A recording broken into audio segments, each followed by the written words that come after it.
This is the Palin Update on Mama Grizzly Radio. I'm Kevin Scholla in the new full Battle Rattle studios. So to compensate for what it is that they accuse the Republicans of engaging in, they make an extra effort to coddle women and to make them feel that they can't independently and with their own capabilities rise to the top, that government and politicians and others have to do things for them. Today, it's a Mama Grizzly Radio exclusive with Paula Jones, a woman who knows a lot about the character, or lack thereof, of Bill Clinton. While Hollywood is being exposed for the Harvey Weinsteins and other perverts in charge, Jones can speak about Bill Clinton, exposing himself. Today, Jones will tell us what happened with Clinton in Arkansas, and we get her take on Weinstein and the Democrats. Jones also weighs in on President Trump, a man she helped get elected by appearing at a crucial debate in 2016. Today, Paula lives a normal American life, and she's proud of it. We're so excited to have Patriot Paula Jones on the Palin Update. Plus, we'll have the latest national and Alaska headlines in Sarah Palin News, and a brand new installment of Liberty and Legacy with Tamara Colbert is coming up from Texas. Tanya Crow is off this week. We head back to the crow's nest next week. Welcome to the Palin Update on Mama Grizzly Radio, available at mamagrizzlyradio.com and now available at sarahpalin.com by clicking the More tab. The Palin Update is sponsored by Full Battle Rattle. Full Battle Rattle, helping veterans suffering from combat-related disabilities through the healing power of music. Learn more at facebook.com/fullbattlerattle.abq. Paula Jones made headlines in the 90s when she sued Bill Clinton for sexual harassment. Clinton entered into an out-of-court settlement by agreeing to pay Jones $850,000. Jones, just one of the long list of women Bill Clinton has been linked to in a bad way. Now, it's Paula Jones having the last laugh. She lives a wonderful all-American life, and Bill Clinton, well, he has to live with Hillary, a very bitter Hillary. Today, we are proud to have Paula Jones on the show because we actually believe women who are abused, including conservative women. And right now, we welcome Paula Jones to the Palin Update on Mama Grizzly Radio. Paula, so great to have you here with us. Thanks for joining us. You're welcome. It's good to be with you. It was harder to get you on here than the president or some of the top senators. Listen, before I even ask a question, this is a badge of honor for me to have Paula Jones on the program. I'm not easily attained. You're like me. I have a life, actually. You're out there. You're busy. Your grandkids, the kids, the dogs, right? The good stuff. That's right. Absolutely. And I appreciate that. That's one of the reasons we wanted you on, because we like you so much. But, actually, I'm glad it took a while to get you on here, because this is a really important time to talk to you. You know, everything that's coming out of Harvey Weinstein's Hollywood, if you will, and the whole hashtag of Me Too and the whole thing. I think you could have had the hashtag me before there was any too after it. The situation that you were put in by Bill Clinton and the whole Clinton contingent there. Let me ask you this first. What were your feelings last year during the election, and what was the sense after, not Donald Trump winning, but after Hillary Clinton losing, that you knew she would not be the president? Was it a sense of relief? Oh, gosh, it was a sense of relief, and it was a sense of knowing that I felt safe, I felt safer than I've ever felt in a long, long time. And I guess it's just because, hey, they do have, they have a body count. Seriously. There's been so many people that have come up dead or accidentally killed themselves or committed suicide or ran off of the street. And it's like, it was just a sense of relief that she was no longer in the running for this. It really was. It is quite a list if you look at it. And, you played a role in this election, and I don't want to minimize that. You had a chance to go out to one of the big debates. You and a couple of friends of this program, including Juanita Broderick, got to go out with President Trump and back President Trump at one of these debates with Bill Clinton and Hillary Clinton in the building. What was that like? Mm-hmm. It was surreal. Seriously, it was. And it happened so fast. It's like I wish I could, rewind and go back and do it slower. But it was just crazy. And, of course, sitting there watching her, it was just, unbelievable, how she was up there, spewing her stuff out and knowing that everything she was saying was a lie that she was going to promise to American people. And then I could not see Bill Clinton's face, though, from the way I was, sitting in the audience. And I'm glad I didn't. I don't really want to look at him, and I don't have any intentions of wanting to look at him. But it was a wonderful honor to be asked to go and be a part of that. Thought it was a brilliant move, too, by then candidate Trump. And I tell you this much, you wouldn't have seen that from a Bush or a Rubio or a whoever else might have been the nominee. And that's why I think President Trump won, and that's why I think he's able to do things, because he's isn't afraid. President. That's right. He's not afraid to do what we would do, right? Absolutely. He's a normal person. He is so nice. And when he looks at you and he talks to you, he is engaged at what you're saying to him. He's not off slandering, looking his eyes everywhere else, and you can tell when they're not listening. He's engaged when he wants to, he's concerned about what you've got to say to him. He's interested in what it is, and that is so refreshing. Most of them are so fake. He is so real, and that's what they can't stand about him, because they are so fake up there in Washington, D.C., and they don't know how to handle a real, truthful person, and that's what has got them so stirred up on the Hill. Yeah, and isn't it amazing that they rip him really for that honesty? And meantime, you should appreciate that, whether you like his answer or not. That's a whole nother topic. You talk about politics and opinions and approach, whatever, but he's answering honestly and actually thinking about the question. When you have the rest of these guys, they have talking points, they have handlers, they're reading off a script. We just had a president for 8 years. From him. It's coming from somebody else. Exactly. All right, we had a teleprompter president for 8 years, right? And now this president speaks from the heart, and people get on his case for that. And like you said, he reminds me of Governor Palin in that way, is that he says what he wants unfiltered and actually looks people in the eye. Like you said, the eyes aren't going other places. Bill Clinton's eyes go a lot of places. But he's looking for some other skirt over here. He's looking around, But no, it is the truth. He is the people. This is why he got elected. Do these people not get it?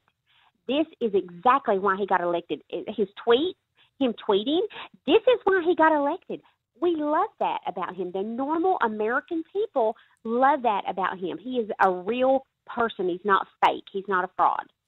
I'm sure you've seen it, and if not, you'll appreciate it either way. One of the pictures going around on social media right now is Harvey Weinstein cracking up, and on each side of him is Mrs. Anthony Weiner and Mrs. Bubba Clinton. And, I mean, you sit there with two people who supported this man, and you're seeing all of the things that he's done, and are married to these other two predators. Right. And they stayed with them. Yeah, right. And this man has funded so many Democrat campaigns. So many years ago when you were in the headlines, with Governor Clinton and then President Clinton, a little bit of validation here even more when you see just how ridiculous these people look? I mean, I don't get it. I don't understand it. I don't know how most people that's got a brain, how can they not get this? It is so how can they support that man, or how can they support those women that this happened to, with Weinstein, and then they not support us women that it happened to with her husband? That's what I don't understand. It just boggles my mind. And it's because that I'm not one of them. That's why. Yeah. Even the women's groups didn't even help me. Right. Nobody helped me. Right. They say women's groups, but what they really mean is liberal women's groups. Right. They forgot to leave that part out, didn't they? And I see, you and Juanita Broderick, I draw a lot of comparisons, because you look at how your life is led now out of the headlines, away from the whole Bill Clinton name, and you're family people, you're great Americans, and you're private people, really. I mean, guys like me get you on the show and stuff, but usually you're just doing your thing, and you're going to football games, you're taking care of the dogs, you're doing your thing, and living an American life where you see these other people, this on the left, it's this hunger for power, this hunger for me, instead of we, the people, and or we up, as Obama would tell us. But so, when I look at that, it just makes you and the Juanita Brodericks of the world just even more believable, and the Clintons just even more unbelievable with what they say.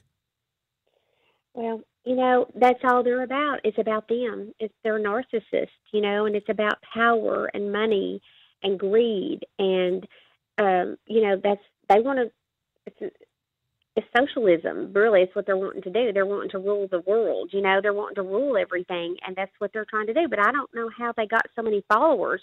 That's just mind-boggling to me, is how anybody would even want to follow them or believe them or want to be part of that. Yeah, well, when you have the media, when you have the entire Democrat Party, a lot of the Republican Party, that's how it happens, and it's really just a small amount of people with a large megaphone, right? But we saw that people can vote and people can make a difference with President Trump. Paula, when was the last time you heard from a Bill Clinton or a Hillary Clinton directly or indirectly? Oh, well, I've never heard from either one of them. I mean, I've never talked to them, and I don't want to. I mean, I haven't, spoke to any of them, and I don't plan to. I haven't seen Bill Clinton since the incident, the Right. incidents that occurred, and I've never met Hillary. Now, Juanita did, but I never met her, and don't want to. Right, yeah, as Juanita did really bring out in detail on this program, just really creepy, really, if you listen to it. But as far as Bill Clinton, when the whole thing was going down with you, were you able to? So there was no reach out from them to try to push you away or try to tell you to stop making headlines? No, no, and and I stayed quiet for a long time, until it was brought out, some years later through a state police, state trooper who escorted me up there, So it wasn't like I was trying to do anything with it. I was going to just be quiet about it, like those other women. I do understand those women in Hollywood that are afraid. Well, of course, who's going to believe me? The state police took me up there. It was the governor of Arkansas. Who was going to believe what I had to say? It was hard for me to believe it. So I understand how those women were silent. They had careers that they had to worry about losing as well. I mean, I understand, that. I really do. But it's like, okay, I came out, I survived, I'm still here, I'm alive, I'm well. What have y'all got to fear? Just come out, talk about it. If there's anybody else out there, I wish they would just come forward and talk about it. That's the only way it's going to stop. Did that frustrate you in the 90s when, people didn't find this to be enough of a character flaw of Bill Clinton to still elect him as president and knock off an incumbent like Bush in 92? I mean, people just didn't seem to care about your story, about Jennifer Flowers' story, enough to decide their vote on that. And meantime, everything came to fruition, and he went to the White House, and the same situations with Lewinsky, and, et cetera, et cetera. Exactly. And what makes me kind of angry when I think about it, when I sit and really think about it, Arkansas knew how he was. The elite and the higher people, the older people, a lot much older than me, knew how he was. They knew his character. They knew. I've heard so many stories. It is unreal at the stuff that I've heard about them since I've been living back in Arkansas. And it has been just unreal. And I'm thinking, these people all knew this, but they still voted him up to where he's at. They voted him, to where he was powerful enough to get to where he was going to be the president of the United States. They knew this, and they didn't tell anybody. But it could have stopped at the Arkansas level. Do you see my point? It could have stopped. But those people just ignored it and said, oh, we're going to go ahead and vote him in anyway because he's such a nice guy. He's a cool guy, But they didn't care that he was out doing all this stuff, and they knew it. That's what aggravates me. Is it's almost like people don't care. Yeah, he was Obama before Obama, really. I mean, from the standpoint of, like you just said it, oh, look at this nice, cool guy. People like him. He talks well. Charisma. This kind of thing, right? And not looking bad. And, a great point you make, too, and if you could explain this a little more for maybe the younger audience or those who don't remember or don't know, with Arkansas being able to, or could have been able to expose all this, you're talking about using police officers, using state troopers, using government. You're spending taxpayer money for this guy to step out on his wife, right? Yes, absolutely. And they did it and went along with it. I mean, they had their jobs and their careers on the line as well. If you don't do this, there's no telling what they were told. Wow. So it's pitiful that you have to be in fear of telling the truth about what someone is doing wrong because you're in fear for your life or for your job. That needs to change. You know what's really cool, though? Like, look how happy you are, and look what kind of person you are now. And then you see Bill Clinton. I mean, just he looks awful, and you could tell. And, I mean, imagine living those two. I mean, after her losing. I mean, it's bad enough we have to hear her excuses every day. Could you imagine those two? I love it. That's our girl, Paula. That's why I like you, Paula. It's hilarious. It is. Sometimes you got to get what you got to get, right? That's exactly right. What do you make of Hillary now with this? I mean, we're almost to Halloween of the following year. It's almost a year that we elected Donald Trump, and we're still here in the blame game, the excuses, the this, yes. that, and the other thing. Like, is she going to go away, or what is this? That's the part that I'm talking about. Is she is a narcissist. She is someone who only thinks and cares for herself and does not care about anybody else. She doesn't even give a hoot. Look, she should be sitting on her front porch or wherever she's got up there, her balcony, and rocking her grandbabies. You know, what is she planning on doing with the rest of her life? She's not getting any younger here, you know? I don't get it. I mean, she is that's how sick she is, okay? Like, I believe she would probably try to run again in 2020. Yeah. I mean, do you believe that? I really seriously believe that she would probably try to do that again. I think that she would want to, and she probably, because like you said, it's all about the end game. It's all about, I need to have this power. Yes. I need to, you know, Trump is, we know about the amount of money he has. We know the wonderful family he has. We know he's up in age. He doesn't need this at all. Okay? Why would he want to do this when he had everything already? Why would he want to do this? Here's the answer. He wanted to do it to make America better again and make America great again. That is the only reason why he would want to do something like this. And he feels he could do it. He's stubborn enough to stick to it and go for it and say, I'm going to do this. And that's why we wanted it. And then, you know, you look at the Al Gores, you look at the Hillary Clintons. These are people that it's just power. And if she would have won, everybody she promised everything to would have been the forgotten man again, as Trump has eloquently put it, I think. Yes. You know, you look also moving forward at different candidates who may come up in a few years. I mean, the names they put out there, I mean, you think Trump has already won. I mean, it's just the group, I mean, it's amazing how creepier and crazier and weirder that party gets. Oh, my goodness, but they don't have a chance. I mean, do they not see that? I mean, that's how crazy. You're right. Their minds, they have a mental disorder. Something is seriously wrong with them. I mean, who was the one that they're wanting what is his name? He's a basketball owner or something. They said that maybe he's going to run next Mark time. Cuban, yeah.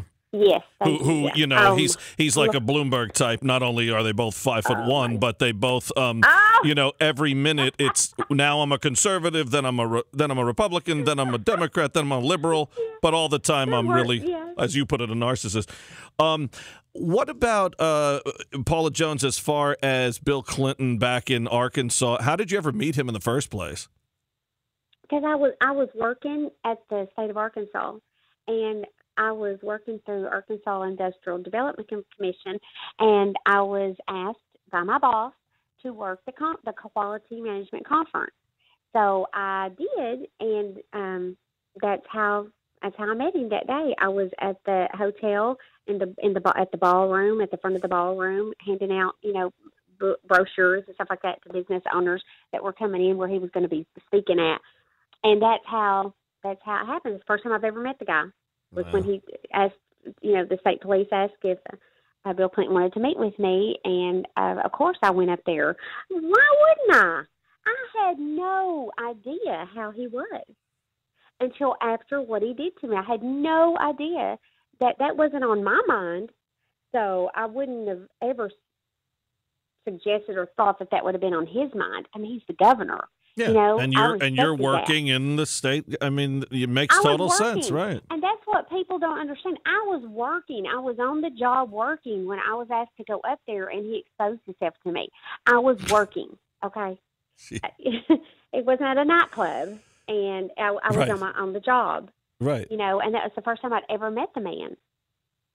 First time. You know, we've heard stories of other politicians, obviously, having affairs or celebrity, anybody, the guy down the street. But what sticks out about Clinton, too, is that every time, even the people that he goes after, they don't like him either. I mean, it always turns sour, you know, from another standpoint. It's not like you found out, he had a girlfriend who was, you know, really in love with him. Like, no, it's some creepy deal going on from you to Broderick to Flowers to Lewinsky, and the list goes on and on.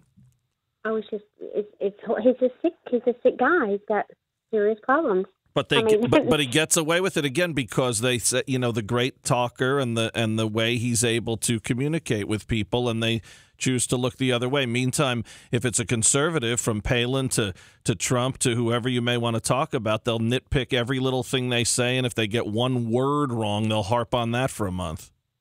Right. I'm just appalled too about John McCain. What happened to him? I mean, he done turned. I don't know what happened to him, but he's showed his colors.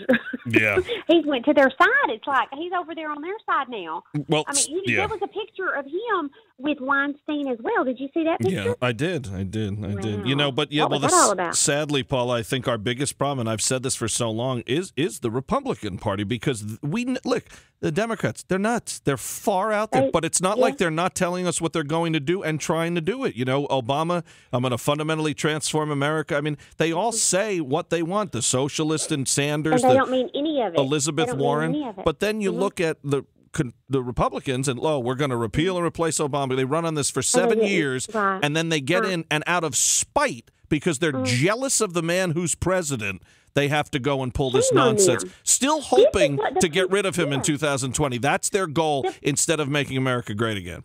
And what about a democracy? That's what our country was founded on. Okay, this is a democracy. We voted him in. You're supposed to accept it whether you like it or not. We didn't like Obama in there, but we weren't out rioting. We weren't out throwing a fit and running, these nasty vagina marches. Excuse me, but that's what it was. I mean, with everybody up there screaming and hollering about it, we are not doing that. What does that tell you about these type of people? We are the normal people. We have normal brains here, okay? We are not out doing that kind of stuff. They are the ones that are doing it. Do they not see that? It's the party of Weinstein, Weiner, Clinton, and Obama. You want that, or you want Trump and Palin and Paula Jones? I'm going Trump, Palin, and Paula Jones. Big three. There you go. Well, Paula, you're awesome. We'll have you here anytime, and thanks for staying a little longer too. We really appreciate it. Anytime you want to, come on with us, you let us know, and you're here in an instant. Okay. And just all the best to you. And again, I think people really need to understand that, and tell us a little bit. I mean, without, keeping your privacy too. But what is Paula Jones up to nowadays? I'm a stay-at-home mom. My youngest is in the 8th grade, and my two older ones are, out and working and having their lives. And I mean, they still come around all the time, and I love that. And I just had my first grade baby, and he's adorable. And I'm just me. That's what I'm doing. I'm not out trying to find the gold mine or nothing, through all of the stuff that's happened to me. I'm not out trying to get rich and trying to bring that stuff up. I don't care nothing about it. I'm glad it's gone. I'm glad it's over with. I mean, hey, you were lucky to get me, actually. Remember, I gave you the wrong phone number. Yeah. Typo. Hey, we appreciate it. And look, I just love it, though. Normal America, great American. And it doesn't matter if you have a title or what role you're in or whether you've been in the headlines or haven't before. You just look at people, from the President of the United States and Donald Trump to Governor Palin to you, to all the people who are out there fighting for their families every day.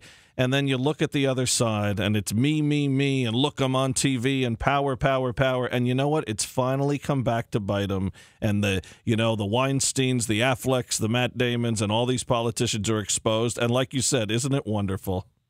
Yes, it is. It's awesome. and I assume Paula Jones stands for the national anthem. Oh, absolutely. Oh, what a shame that these people don't do that. That's another topic, isn't it? Oh, my gosh. Yes, absolutely. Yeah, I knew the answer to that. If you're here in this country, you need to respect our flag. If you don't like it, then get out. Move. Go somewhere else where you don't have to do that. Why don't you go into a third world country? Go ahead, leave. That's the way I look at it. That's horrible. It's a disgrace to America. It's horrible. I couldn't agree more. And we need more people to stand up and say those things like you just did. But Paula, again, thank you so much. You're great. Okay, thank you. You're welcome. You can follow Paula Jones on Twitter at PJGurley. Great to have the courageous and really fun Paula Jones on the show.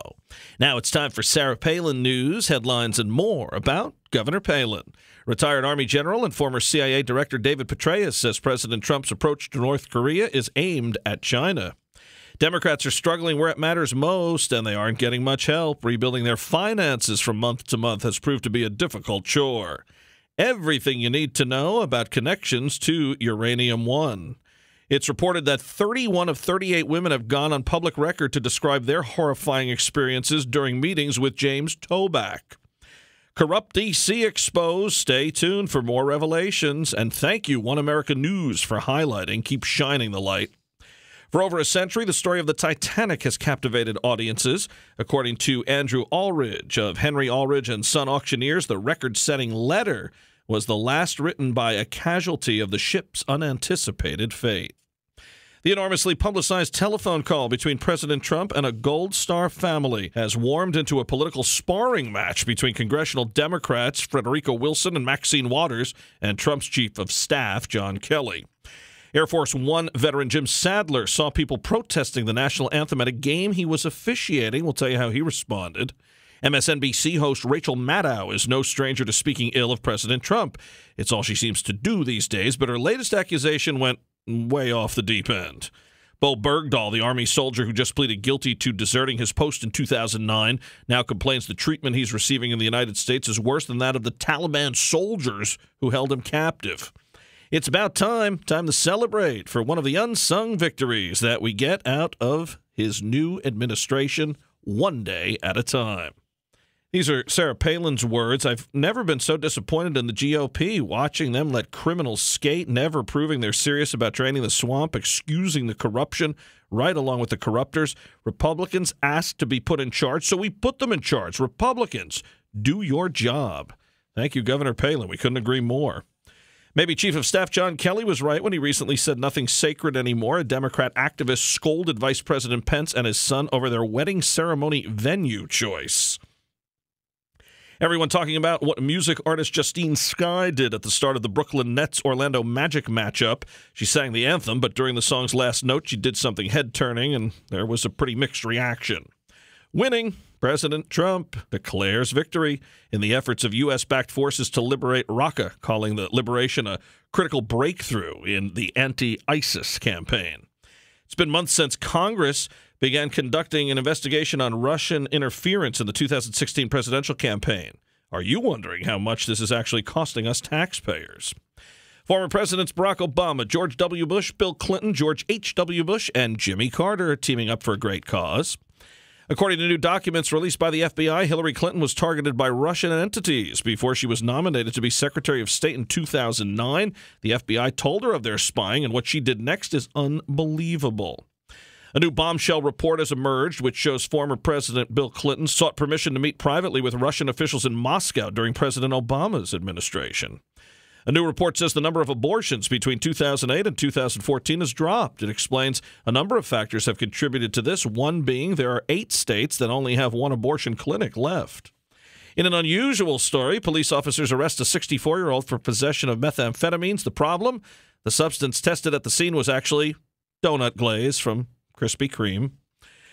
Democrats have repeatedly contested the 2016 presidential election's integrity, saying Russia hacked the election or somehow impacted the result. CIA Director Mike Pompeo shut that down quick.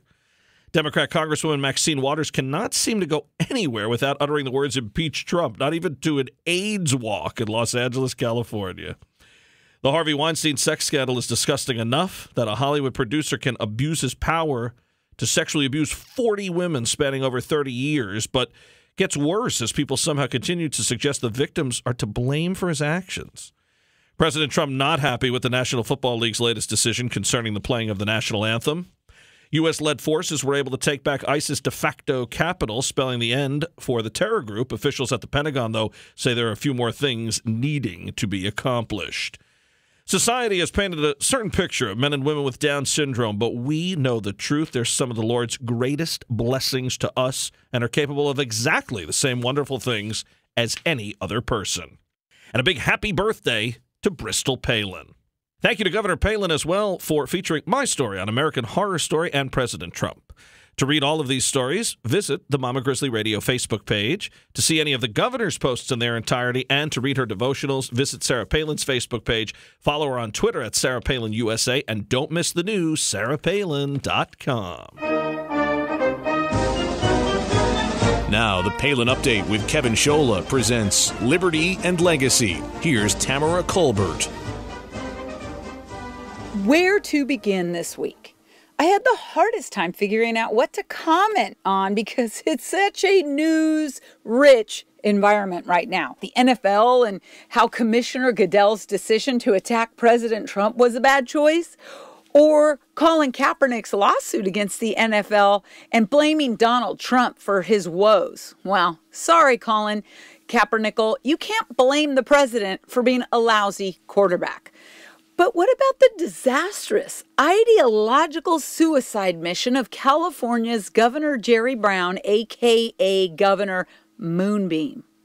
Then, of course, it was really hard to bypass the Fusion GPS subpoena and the massive government cover-up for 5 years of Hillary Clinton giving 20% of American uranium rights to Russia, while she and Bill pocketed more than $165 million personally from that deal. But this week, I think I really wanted to comment on the real Silence of the Lambs. That silence was broken with the Harvey Weinstein bomb. Silent no more. Suddenly there were sirens everywhere blasting about how terrible and abusive the Hollywood and entertainment system is and how it's been broken for decades. I mean, I was waiting to find out where the protest was against sexism and ageism and abuse and misconduct and inappropriate behavior. I missed it. Did you see any pink hats? I didn't. What about Madonna? Was she out there making any speeches about how terrible she felt and dreaming of bombing Harvey Weinstein's house? Crickets. I did read an interesting commentary in The Hollywood Reporter by writer Linda Bloodworth Thomason. Lessons learned from 4 decades of harassment in Hollywood. In this article, she details some pretty crazy, scary stories of the casting couch and rumored behavior by some of Hollywood's most notoriously bad actors, pun intended. She said that Harvey may have been at the top of the food chain, but these atrocities against women and young men routinely go unreported and unpunished in the entertainment industry. The part of her article that left me scratching my head was when she gave a complete and total pass to Bill Clinton. And yes, she helped write Bill Clinton's apology to the nation and was actually sitting next to him when he delivered it. You know, I did not have sexual relations with that woman inside the Oval Office. What's amazing is to think that she gave Bill and Hillary, the enabler, a pass on his culture of harassment, rape, and the degradation of women. It's just shocking. What's my point? Well, my point is we all have choices. And I made a choice. I made a choice 25 years ago. And there are not many people in my life that know this story. But I took a job as a public relations director for an international relief agency in Washington, D.C. And funny, but move-in day to D.C. for me was the same day of Bill Clinton's first inauguration in January of 1993. I had the best, most amazing job. I was in my early 20s, traveling all over the world, making documentaries and training spokespeople and writing and sharing stories and serving as a spokesperson with national media. I could get on any news station I wanted, inside or outside the Beltway, whenever I had something to share. It was awesome. I thought I was all that on top of the world and dreamed of becoming the next Barbara Walters. About 2 years into this spectacular job, I remember leaving a major network affiliate in D.C. after an in-studio interview. One of the producers was walking me out to the lobby and asked me if I would be interested in getting into the news industry because I, quote, had a face for news. I was so good on camera, blah, blah, blah. In my mind at the time, though, I was young. I was inexperienced, and I really did not know the wolves that were out in the world. But that was the day I thought I had dreamed of for so long. Yay, this was going to be my big opportunity to oust Barbara Walters as the new queen of talk. So I got my reel together and readied my resume and made an appointment to come back to the station and meet with him for the, quote, formal interview. The day of the interview arrived. I got to the station early, but what I didn't count on happening was one of my friends who was a booker for the network came out to get me under the guise that she was going to take me back for my interview. And as we're walking to the studio area, she pulls me into an edit bay and closes the door. She grabs me by the shoulders and says, "What the hell are you thinking?" Obviously, I was a bit taken aback by her. And I'm like, "What do you mean?" She said, "Here's what I've had to do. Some of the things I've been, quote, asked to do to work my way up to the producer's chair in the control room." Her stories, sadly, were very similar to those now being told about the entertainment industry. I honestly, at the time, was totally dumbfounded. I had no idea what to say, how to react really at this point. She told me to get the heck out of there, that she was not going to let me make the same choice that she made, that she liked me too much and thought I was too good of a person to be put into this type of a compromising situation. She said it would ruin me like it had ruined her. I left that station. Thankfully, as a woman of faith and action, I never went back. I prayed over it, and I never looked back. On my drive back to my apartment, I thought about all of this, wondering if I was giving up on my dream. Was I wussing out? Maybe she was just jealous and didn't want me to compete with her. All these questions coming up. But I found peace, and I believe that my best talents were God-given. And no man deserved to take advantage of me just so that I could get ahead. I knew I didn't need to rely on anyone to help me move forward in a career, that I only needed to rely on God and that He would open all the doors. And I am so thankful that I made that decision, because in my life to this point, I've never had to sacrifice myself for anything or anyone. There are moments when, of course, I've wondered what might have been, but those are so fleeting I can count them on two fingers. After hearing some of these stories in the wake of Weinstein, I know that I really did make the best choice. A choice to not get anywhere near an industry that would use a couch as a term of employment and advancement. And as I think about the terrible films and programming that are out today, I can't help but wonder how different some of that might have been if the industry writers and actors and actresses and the content might be different if the people making it wouldn't have been mistreated, abused, and maybe depressed themselves. It makes sense to me that it might be easier to write about dark and negative characters and circumstances if that's where you reside. Our nation has some things to deal with, whether it's the NFL taking a knee, whether it's injustice, whether it's abuse, it doesn't matter. We've got some pretty big challenges. Maybe Hollywood's obsession with President Trump is because they've been looking in the mirror and projecting their internal self-loathing on him. All of this can be conquered. Every single thing. But not by name-calling, alienating, and dividing us as an American family. It's about time we come together. Whether it's abuse in Hollywood, corrupt politicians, or a swamp that needs to be permanently drained, the hardest part is coming forward ready to conquer, not backing down in fear.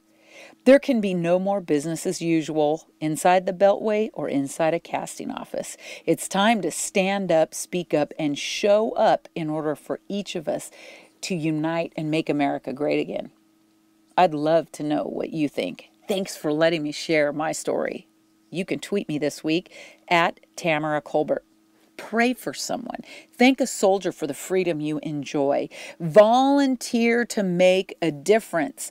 I hope that would be with the Convention of States and join a greater, bigger liberty family on the march. Be blessed.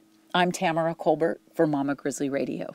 Tamara Colbert in Texas. Tune in for more Liberty and Legacy next week. And to learn about Convention of States, head to conventionofstates.com. The Palin Update, including Liberty and Legacy, and The Crow's Nest, is on demand and available for download. So just head to mamagrizzlyradio.com, pick the show you want to hear, and you can listen anywhere, anytime. Well, that'll just about do it for this edition of the Palin Update on Mama Grizzly Radio. Visit mamagrizzlyradio.com for continuing coverage of Governor Palin. Also available at sarahpalin.com by clicking the More tab. Also, like Mama Grizzly Radio on Facebook, and please follow us on Twitter at Mama Grizz Radio, at Kevin Scholla, at Tamara Colbert, at Tanya Yoga 13, and at FBR ABQ. And I'm doing some writing for Breitbart News. Go to breitbart.com/columnists/Kevin-Scholla. I'm also contributing to sarahpalin.com. Please check out my latest piece this week. Visit sarahpalin.com/author/Kevin-Scholla. Honored to be working on the governor's new site. I want to thank Tamara Colbert, Tanya Crow, and everyone here at Mama Grizzly Radio. Thanks to Paula Jones, and thank you for listening today. A special thanks to our sponsor, Full Battle Rattle. Visit facebook.com/fullbattlerattle.abq. The Palin Update is produced by Lena Anderson, the Andy L. Kramer, and Lori Ann Lewis. Please be sure to join us again next time for another edition of the Palin Update right here on Mama Grizzly Radio. I'm Kevin Scholla. Have a pleasant day.